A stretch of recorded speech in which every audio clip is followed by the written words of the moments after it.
Kelsey. This is my channel, The Fancy Hat Lady Reads. I am wearing a stand-in fancy booktube hat that I keep at my parents' house and use whenever I end up filming a video here. I am at my parents' house in the Seattle area. I do not have my books with me, but today I'm going to be doing a monthly recommendations video. Monthly Recommendations is a Goodreads group originally created by Trina from Between Chapters and Kayla Rain. There are a couple new moderators jumping in on this group. They are April, Sarah, and Madeline from Novel Inc. I will link the group down below so you can check it out. Every month there's a new topic and you can come up with a list of recommendations for that topic.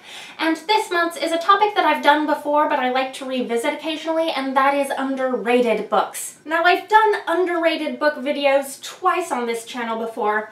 The first was a Top 5 Wednesday in January of 2017. I've got my laptop here, I'm referencing it. The second was a BookTube SFF Babbles for underrated science fiction and fantasy that was in March of 2017. So it's been over a year now, and time to talk about some underrated books again. I've had a couple rules that I've set myself when I've done this before. I've done this by number of Goodreads rating, which means I sort my read shelf on Goodreads by number of ratings, and I look at what's under 1,000 ratings. Part of what's interesting here is a lot of the times the things that are under 1,000 ratings on Goodreads are newer releases, so some of the books that were on my previous lists have worked their way up out of the underrated under 1,000 rating zone, and some of the new things that I'm going to mention now are newer releases that were maybe underhyped upon release, but I'm expecting will eventually work their way out of those mires of low ratings eventually. My rules in the past have been full-length works only,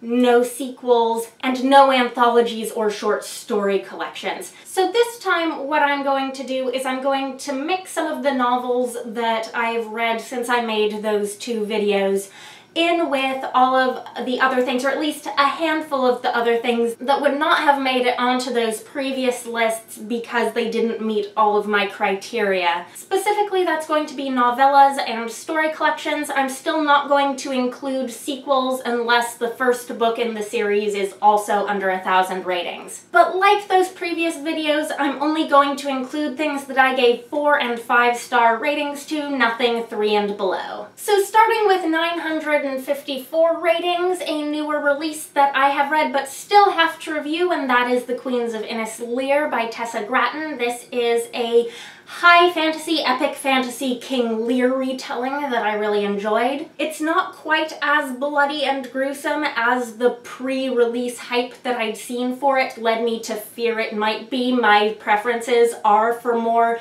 sort of slow, introspective fantasy that this sort of was. Not that there isn't tragedy, it's a King Lear retelling.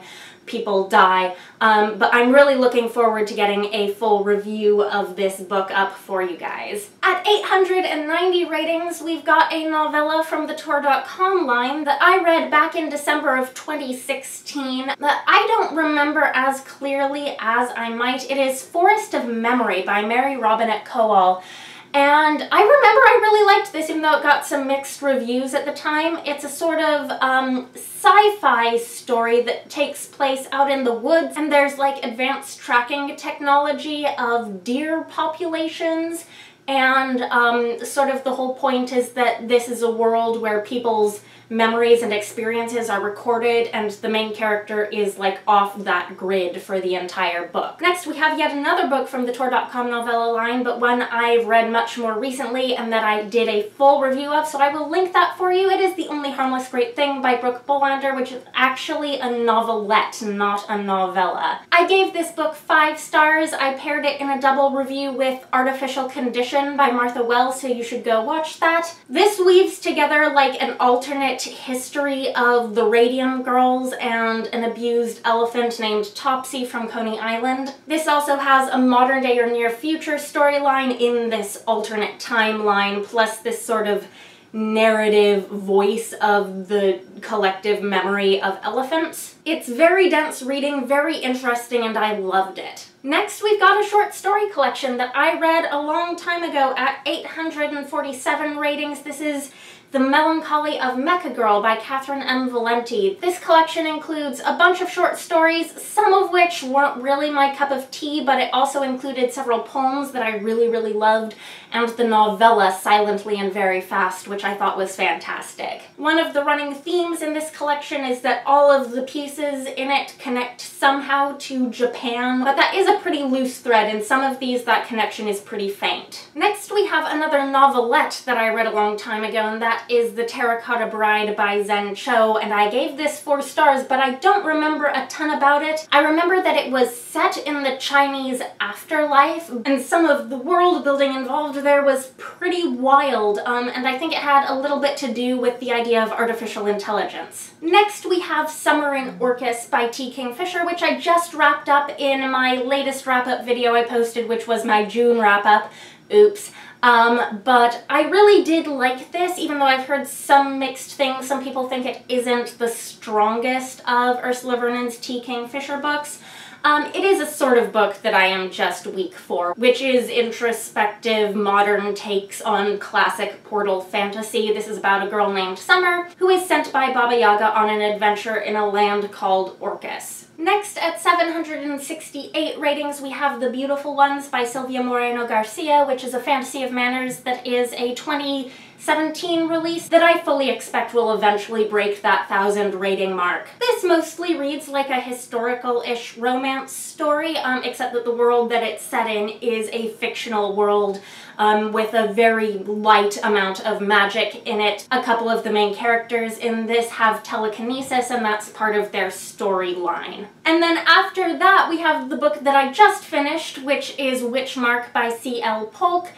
I imagine this is long enough that it has to be categorized as a novel, and even though it might also be from the novella line. And this is a book that I had a NetGalley arc of that I will be doing a full review of. I will probably be pairing this in a double review with Armistice by Laura Elena Donnelly, which I still have to review. But this has a lot going on in it. This is basically a fantasy setting inspired by Edwardian England. There's the end of a war with soldiers coming home, and it starts off as a murder mystery and then turns into a romance, and there's a big intrigue with some sort of paranormal elements, and the stakes are very high. I gave this 4 stars. Please do watch out for my full review when I have time to actually write reviews of things when I'm done traveling here. Another book that I did a full review of closer back to when it was released was An Alchemy of Masques and Mirrors by Curtis Craddock. This has 636 ratings on Goodreads. This is the first in what's going to be a series called The Risen Kingdoms. I do think we've finally gotten an announcement for the second book in this series. This is set in a sort of 17th century-esque fantasy world with some steampunk elements and like weird religion, and it's set on a planet that's kind of like a gas giant with floating continents.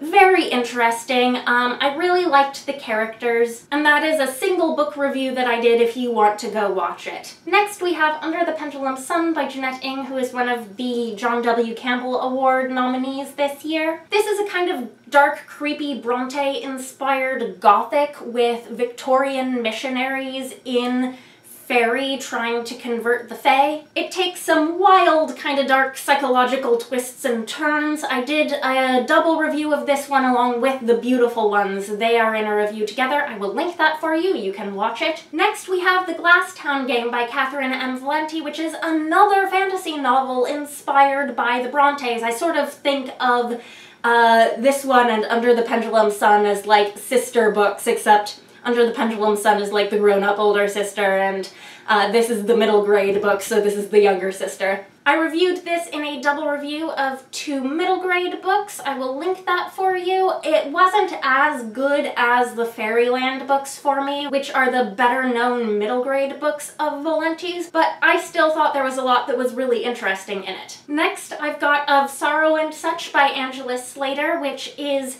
one of the Tor.com novellas. Again, this is about a witch named Patience Gideon who lives in this small town with her adoptive daughter, and it's about how hard it is for her to escape detection when some other magical women show up in her life. This takes place in the same world as a lot of Slater's other short fiction, and there's going to be another book later on this list that includes a lot of other stories set in this world. Next, we're going to have two Ursula Vernon / T. Kingfisher books in a row. The first is Nurk, The Strange, Surprising Adventures of a Somewhat Brave Shrew, which is one of her kids' books. I think this may have been her first published novel. I read this for the booktubeathon. I thought it was adorable, and so you can expect to see me talk more about it in my booktubeathon wrap-up whenever I get that filmed. And then the second is Jackalope Wives and Other Stories, published under the T. Kingfisher name. This is